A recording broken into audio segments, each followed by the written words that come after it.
అందరికీ నమస్కారం. ఈ పాత్రికేయుల సమావేశానికి స్వాగతం. పాత్రికేయుల సమావేశంలో పాల్గొంటున్న భారతీయ జనతా పార్టీ రాష్ట్ర అధ్యక్షులు రామచంద్రరావు గారు, అదేవిధంగా Bharatiya Janata Party floor leader Maheshwar Reddy garu, Bharatiya Janata Party Chevella MP Vishweshwar Reddy garu, Bharatiya Janata Party Medak MP Raghunandan Rao garu, Bharatiya Janata Party MLA Payal Shankar garu, Bharatiya Janata Party ప్రధాన కార్యదర్శి గౌతమ్ గారు, భారతీయ జనతా పార్టీ కిసాన్ మోర్చా అధ్యక్షులు లక్ష్మీనరసయ్య గారు, భారతీయ జనతా పార్టీ నాయకులు సంగప్ప గారు, అదేవిధంగా ప్రకాష్ రెడ్డి గారు, నేను దిలీపాచారి. ఇప్పుడు ఈరోజు చాలా ముఖ్యమైనటువంటి ఘట్టం. ఈ యొక్క ఎన్నికల సందర్భంగా జూబ్లీస్ ఎన్నికల సందర్భంగా భారతీయ జనతా పార్టీ 23 నెలల కాంగ్రెస్ పాలన పైన ఒక ఛార్జ్షీట్ రూపంలో వాళ్ళు 23 నెలల క్రితం అధికారంలోకి వచ్చే కంటే ముందు వాళ్ళు ఇచ్చిన వాగ్దానాలు నెరవేర్చకుండా తప్పించుకున్న అంశాలు, వాటి మీదనే ఛార్జ్షీట్. అది నిజం చెప్పాలంటే వాళ్ళ ఛార్జ్షీట్ చాలా పెద్దగా వేయొచ్చు. వాళ్ళకంటే వాళ్ళు 60 పేజీల మేనిఫెస్టో వాళ్ళు ఇచ్చినట్టు వాగ్దానాలు 420, 13 ముఖ్యమైన వాగ్దానాలు, 6 గ్యారంటీల పేరు మీద 100 రోజుల లోపల పూర్తి చేస్తామన్నటువంటి సందర్భం. అది 100 రోజులు పోయి 1000 రోజులు పూర్తిగా వస్తుంది, అయినా ఏం కాలేదు. కాబట్టి కొంచెం బ్రీఫ్గా కొన్ని అంశాలు మాత్రమే పరిమితమై ఈ ఛార్జ్షీట్ మనం రిలీజ్ పెట్టుకున్నాము. ఆ ఛార్జ్షీట్ రిలీజ్ చేయాల్సిందిగా బీజేపీ రాష్ట్ర అధ్యక్షులు శ్రీ రామచంద్రరావు గారిని ఈ సందర్భంగా కోరుతున్నాను.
తెలంగాణ ప్రజల మీద పెట్టినటువంటి భస్మాసుర హస్తం ఈ ఛార్జ్షీటు.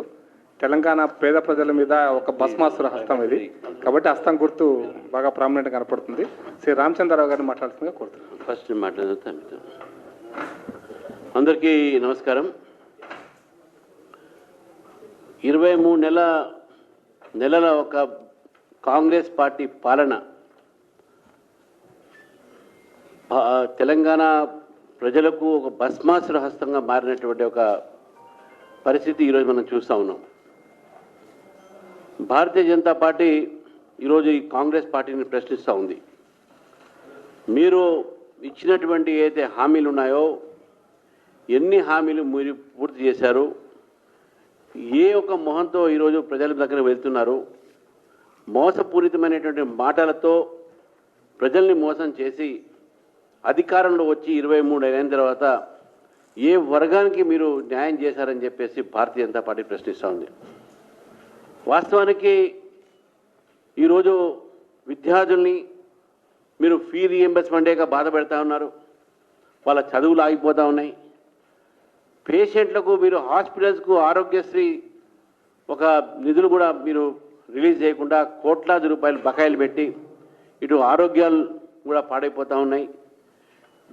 ప్రజలకు ఆరోగ్యశ్రీ దొరకట్లేదు. రైతులకు రైతు బంధు అని చెప్పేసి ఇంతవరకు రైతుల బంధుకు బందే పెట్టారు మీరు టోటల్గా. ఈరోజు రుణమాఫీ అని చెప్పారు, మీరు మమ్మల్ని ప్రజలు మాఫీ చేయాలని చెప్పి ఆలోచన ఉన్నారు మీరు. ఇటువంటి ఒక పరిస్థితుల్లో ఈరోజు తెలంగాణకు కాంగ్రెస్ పార్టీ చేసింది ఏంది అనేటటువంటి విషయాన్ని మేము ఈరోజు మీ ద్వారా ప్రజల్ని వారిని కాంగ్రెస్ పార్టీని అడగాలని చెప్పేసి కూడా మీకు కోరుతా ఉన్నాం. నిన్న మొన్న విద్యార్థులు ఒక స్కూటీ ప్రదర్శన చేశారు, ఉచితంగా స్కూటీ ఇస్తా అని చెప్పారు. స్కూటీ వదిలిపెట్టిన సైకిల్ కూడా ఇవ్వలేని పరిస్థితి ప్రభుత్వం. ఇన్ని రకాలైన మోసపూరిత మాటలు. కామారెడ్డిలో బీసీ డిక్లేర్ చేసే బీసీలకు మోసం. మీరు ఏమీ చేసింది విషయాల్లో ఈరోజు ప్రభుత్వాన్ని ఈరోజు నాగేష్ గారిని ప్రభుత్వాన్ని ఈరోజు ప్రజలు ప్రశ్నిస్తూ ఉన్నారు, పెద్ద పెద్ద మాటలు మాట్లాడుతూ ఉన్నారు. ఓటు రాజకీయాల కోసం మీరు మొత్తం ఈరోజు అపీజ్మెంట్ పాలసీ బుజ్జగించేటటువంటి విధానాలు మీరు చెప్తున్నారు. అసదుద్దీన్ డైరెక్షన్స్తో మన రేవంత్ రెడ్డి గారు రేవంతుద్దీన్గా మారి అజారుద్దీన్ని ముఖ్యమంత్రిగా ప్రకటించి ఇంకా ఎంతమంది బద్రుద్దీన్లు అక్బరుద్దీన్లు ఇవంతా వెయిట్ చేస్తున్నారు మీకోసం. మొత్తం ప్రభుత్వాన్ని ఈరోజు కేవలం ఓట్ బ్యాంక్ పాలిటిక్స్ మీద నడుస్తున్నటువంటి ఒక రేవంతుద్దీన్ సర్కార్ ఇది. ఈ యొక్క రేవంతుద్దీన్ సర్కార్ జూబ్లీ హిల్స్లో వీళ్ళ ఇన్ఫ్లుయెన్స్ ఎంత పడ్డదంటే భారతదేశాన్ని అంట పాకిస్తాన్ కిక్ చేసిందంట. పాకిస్తాన్ కిక్ చేసినటువంటి ఒక మాటలు మాట్లాడతారంటే ఈ రేవంత్ రెడ్డి గారు. కనీసం సింధూర్లో ఎంతమంది సైనికులు ఏ విధంగా వీరోత్సవమైనటువంటి ఒక ప్రదర్శన చేశారు అది మర్చిపోయారా? పాకిస్తాన్ ఏ విధంగా తోక ముడుచుకొని ఈరోజు మాట్లాడకుండా ఉన్నది మర్చిపోయారా? పహల్గామ్లో చనిపోయినటువంటి ఒక ఎవరైతే వ్యక్తులు ఉన్నారో వాళ్ళ కుటుంబాలకి ఆ రోజు నరేంద్ర మోదీ గారు ఒక ఈ ఆపరేషన్ సింధూర్ ద్వారా వారందరినీ ఓదార్చినటువంటి ఒక సంఘటన చూస్తే ఈరోజు మన దేశాన్ని అవమానపరిచేటటువంటి మాటలు మాట్లాడుతున్నారు రేవంతుద్దీన్ గారు. ఇంత ఇన్ఫ్లుయెన్స్ మీ మీద ఉండకూడదు. అక్బరుద్దీన్ ఇన్ఫ్లుయెన్స్ ఏమైతుంది? లా అండ్ ఆర్డర్ మొత్తం కొలాప్స్ అయిపోయింది. మంత్రులంతా కూడా కమిషన్లకు ఎగబడ్డారు. తుపాకీలు తీసుకొని యజమానులను బెదిరిస్తున్నారు ఇండస్ట్రీస్ని. ఈ రకమైన ప్రభుత్వం మీది. ఈరోజు మీరు ఈరోజు జూబ్లీ హిల్స్లో మాట్లాడుతూ ఉన్నారు, మా కార్పెట్ బాంబింగ్ గురించి మాట్లాడుతున్నారు. కార్పెట్ బాంబింగ్ కాదు మీకు. మేము ఏ బాంబింగ్ అయినా చేస్తాం ప్రజల ఒక బలంతో. బాంబింగ్ అంటే బాంబులేసి పేల్చడం కాదు, ప్రజల ఒక సపోర్ట్తోని ప్రజలకు ఆటంబ బాంబులుగా మారి మిమ్మల్ని దింపుతారు, గద్దె దింపుతారు. ప్రజలందరూ కూడా బాంబుగా తయారవుతారు. మీరు మాట్లాడే మాటలు, మీరు చేసే పనులు అన్నీ కూడా.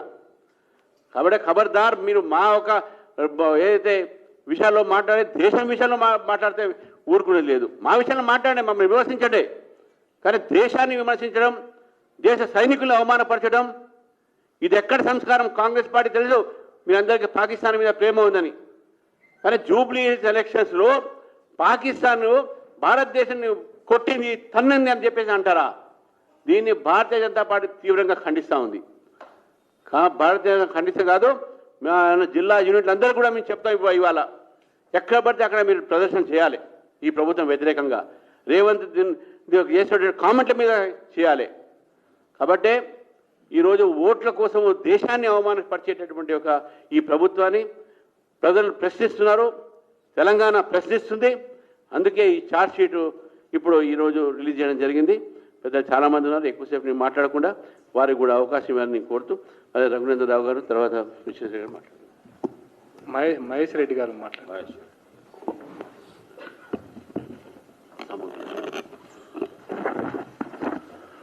అందరికీ నమస్కారం.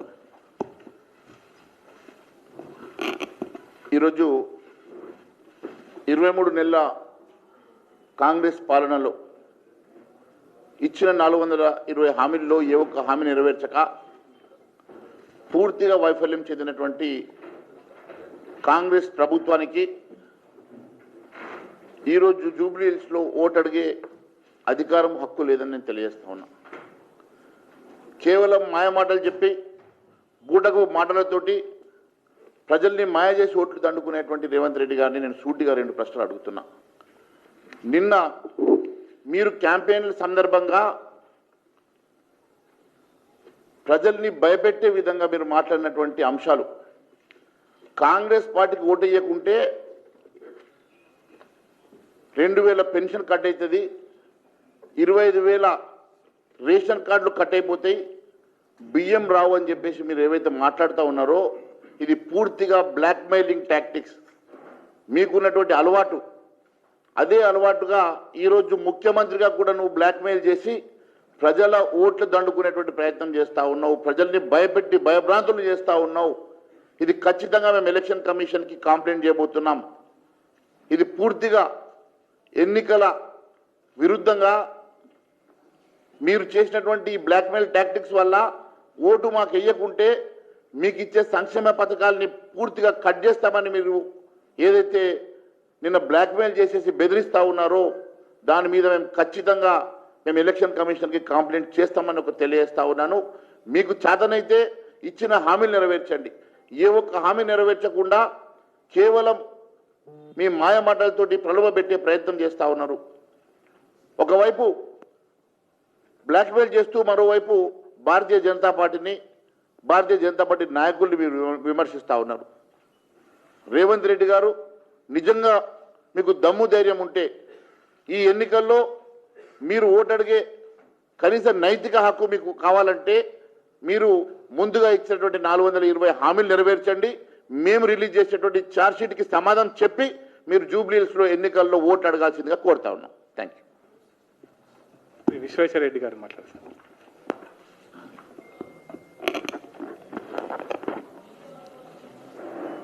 అధ్యక్షుడు రామచంద్రరావు గారికి మరియు ఉన్న ఎమ్మెల్యేలు, ఎంపీలు, ముఖ్యంగా ప్రెస్ మిత్రులందరికీ నమస్కారం.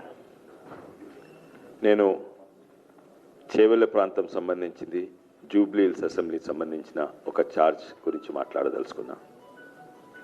అప్పుడు టీఆర్ఎస్ ప్రభుత్వం ఉన్నప్పుడు 1100 ఎకరాలు సీతారాంపూర్లా సీతారాముల స్వామి భూమి, నోటిఫైడ్ ఎండోమెంట్స్ భూమి ప్రభుత్వం తీసుకొని బిజినెస్ మెన్కి అమ్మేసింది. ఇది ఇల్లీగల్. ఎండోమెంట్స్ భూమి అట్లా తీసుకొని ఆక్షన్ పెట్టి అమ్మరాదు. అది అయిపోయింది, టీఆర్ఎస్ ప్రభుత్వం చేసింది.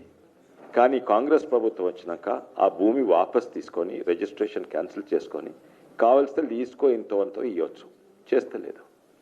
ఇక్కడనేమో గుడి భూమి తీసుకొని ఇతరులకు అమ్మేసిండ్రు. కానీ జూబ్లీహిల్స్లా ప్రభుత్వ భూమే కాక డిఫెన్స్ భూమి తీసుకొని ఖబరస్థాన్కి ఇస్తున్నారు. ఇది టీఆర్ఎస్ బీఆర్ఎస్ రెండు కాంగ్రెస్ తోటి కలిసి ఉన్నాయి, రెండు ఒకటే. గుడి భూములను గుంజుకోవాలి, కానీ వాళ్ళకు ఒక్క ఎకరం కూడా అడుగుతే, ఎందుకంటే అభివృద్ధి కొరకు, డెవలప్మెంట్ కొరకు. కానీ వాళ్ళకు ఒక్కరికి కూడా ఒక్క ఎకరము ఏ మస్జిద్ భూమి తీసుకుంటేందుకు ధైర్యం లేదు. తీసుకుంటే వాళ్ళ కన్ను గుడి భూముల మీద. ఇక్కడ మళ్ళీ మాట్లాడతారు మేము సెక్యులర్ అని, ఇక్కడ అడుగుతారు మేము అభివృద్ధి కొరకు చేస్తున్నాం. అభివృద్ధి కాదయా. ఇప్పుడు రేపు ఖబరస్థాన్కి ఇస్తారు, ఎల్లుండి మదర్సాకి ఇస్తారు. ఇప్పుడు ఆ జూబ్లీహిల్స్ ప్రాంత ప్రజలకు ఏం భయం అంటే జూబ్లీహిల్స్ అసెంబ్లీ కూడా ఓల్డ్ సిటీ తీరుగా తయారవుతుంది, ఇక్కడ సాధారణ ప్రజలు ఉండలేరు. అందుకే మేము ఇంటింటికి పోయి ప్రచారం చేస్తుంటే దాన్ని మేము కార్పెట్ బాంబింగ్ అంటాము. మేము కార్పెట్ బాంబింగ్ అంటే కింద పోతాం, వాళ్ళు గాలిలో పటాకులు కానీ ర్యాలీలు చేస్తారు, కానీ మేము ఇంటింటికి పోతున్నాం. ప్రతి ఇంటికి పోయి మేము కార్పెట్ బాంబింగ్ చేస్తుంటే పాకిస్తాన్కు సంబంధించి పాకిస్తాన్ మన మీద కార్పెట్ బాంబింగ్ చేసిందంటే ఇది అందరికి కూడా అవమానము, మన ఆర్మ్ ఫోర్సెస్కు అవమానం. మొట్టమొదలు మీరు గుడి భూమి వాపస్ తీసుకోండి, ప్రభుత్వ భూములు ఇట్లా ఒక్క మతానికో కులానికో వేయకుండా మీరు క్యాంపెయినింగ్ చేయమని మా విజ్ఞప్తి. పాయల్ శంకర్ గారు మాట్లాడారు.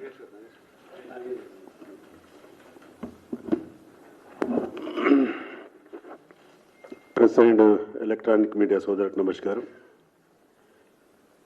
ఇప్పుడే అధ్యక్షుల వారు రాష్ట్ర ప్రభుత్వం, ముఖ్యంగా కాంగ్రెస్ పార్టీ ప్రభుత్వం ఇచ్చినటువంటి భూటాపుకు హామీలు, వాగ్దానాలపై ఛార్జ్షీట్ కోసం చెప్పడం జరిగింది. ఈ సందర్భాన కాంగ్రెస్ పార్టీకి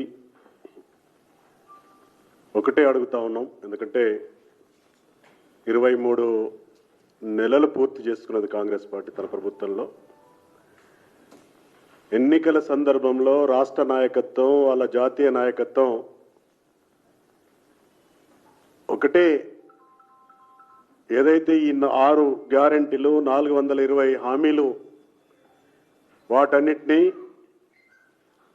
నెల రోజుల్లో చట్టబద్ధత కల్పిస్తామని చెప్పేసి మాటిచ్చినటువంటి కాంగ్రెస్ పార్టీ 23 నెలల్లో 100 రోజుల్లో చేస్తామన్నారు. అంటే 3 నెలల్లోనే చేస్తామని చెప్పినటువంటి పార్టీ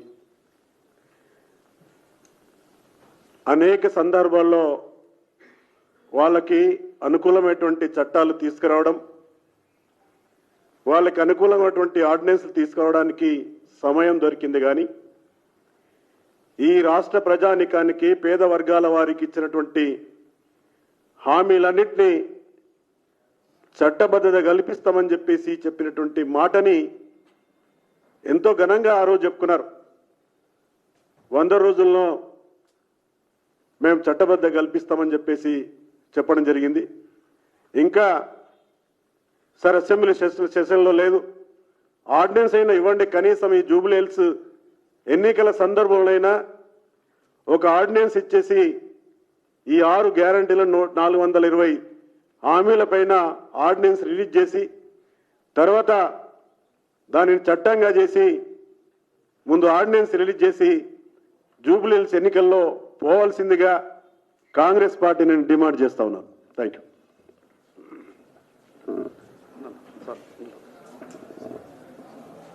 రఘునందన్ రావు గారు మాట్లాడతారు.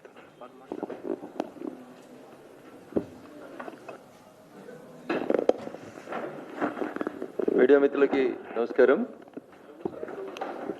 జూబ్లీ హిల్స్ ఉప ఎన్నిక సందర్భంగా కాంగ్రెస్ పార్టీ అవలంబిస్తున్నటువంటి విధానాలు, ప్రజలకిచ్చి మరిచినటువంటి హామీలని మళ్ళొకసారి జూబ్లీ హిల్స్ ప్రజానికాన్ని గుర్తు చేయాలనేటువంటి ఉద్దేశంతో భారతీయ జనతా పార్టీ ఈ సందర్భంగా 23 నెలల కాంగ్రెస్ పాలన మీద ఛార్జ్షీట్ని విడుదల చేయడం జరిగింది.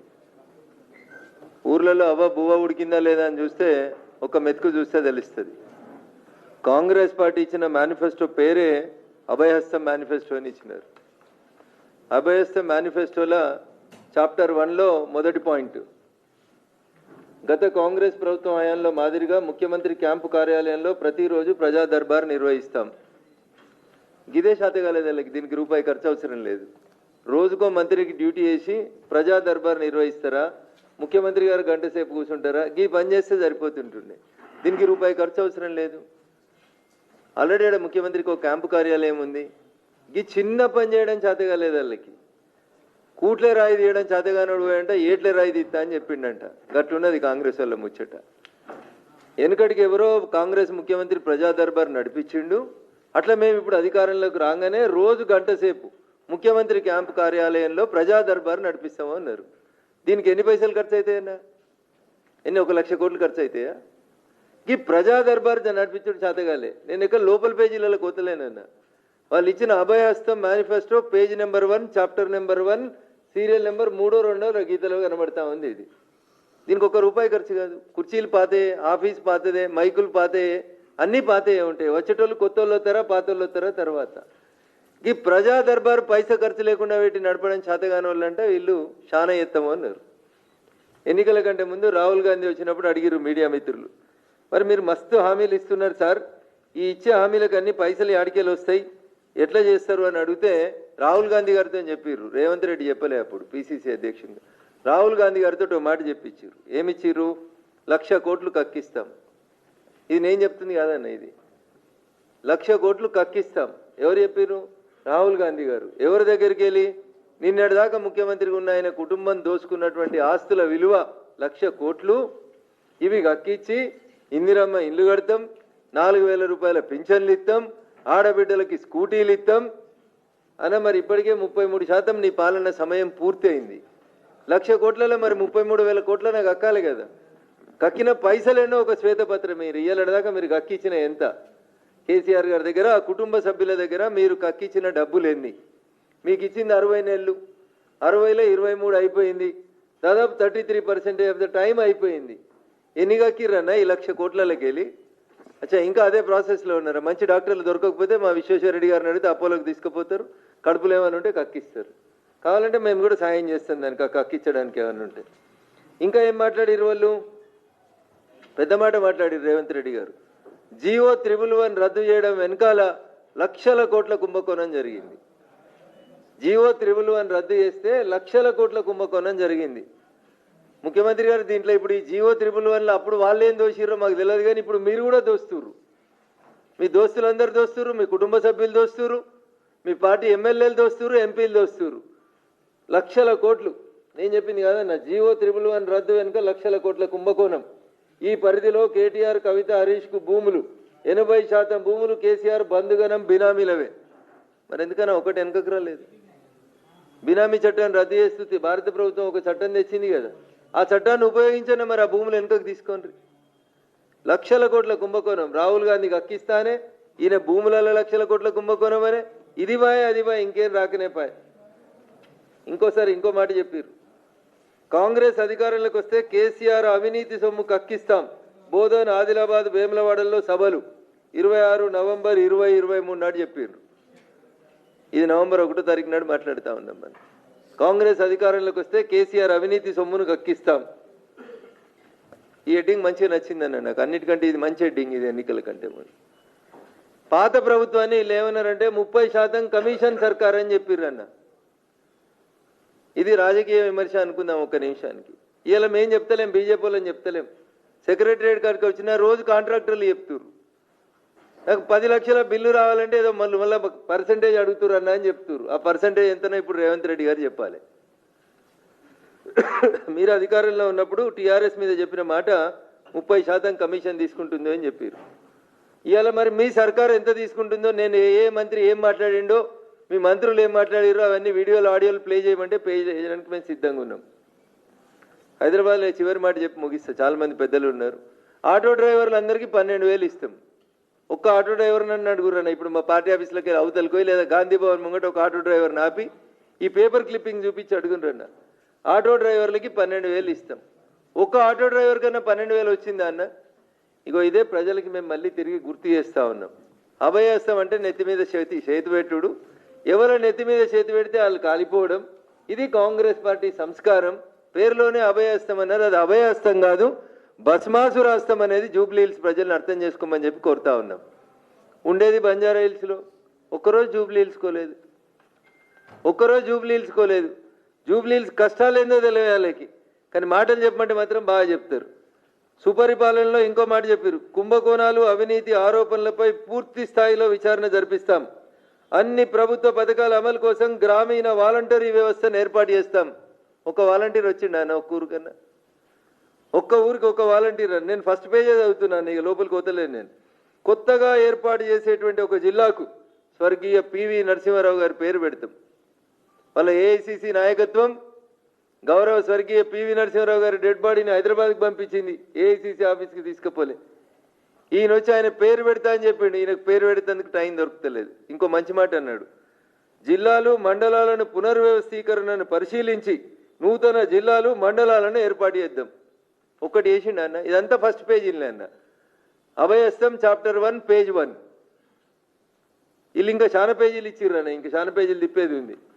మిమ్మల్ని కూడా ఎక్కువసేపు చదివి బోర్ పెట్ట తెలుసుకోలేదు. నేను 42 పేజీలు రాసిర్రన్న.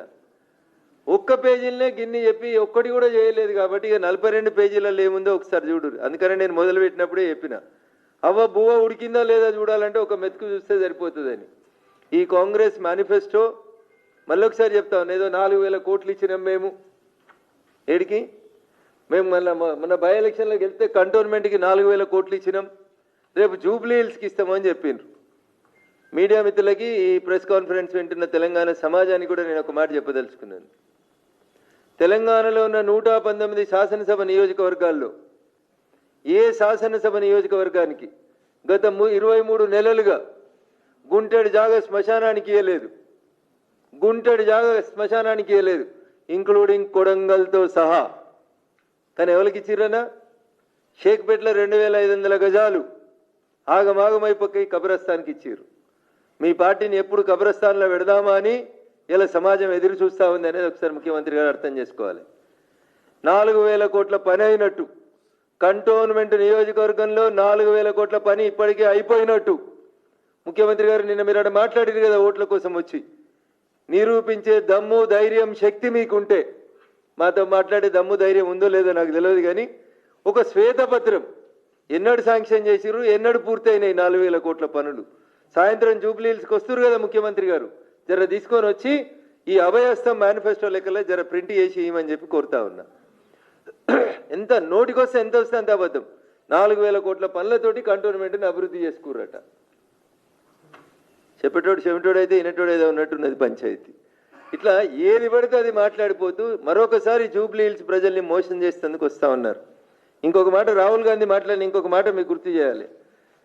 బీజేపీ గట బీఆర్ఎస్ ఎంఐఎం రెండు కూడా బి టీములుగా వ్యవహరిస్తున్నాయని ఎలక్షన్ల ప్రచారంలో ఒకటే మాట చెప్పిండు రాహుల్ గాంధీ గారు, రేవంత్ రెడ్డి గారు చెప్పారు.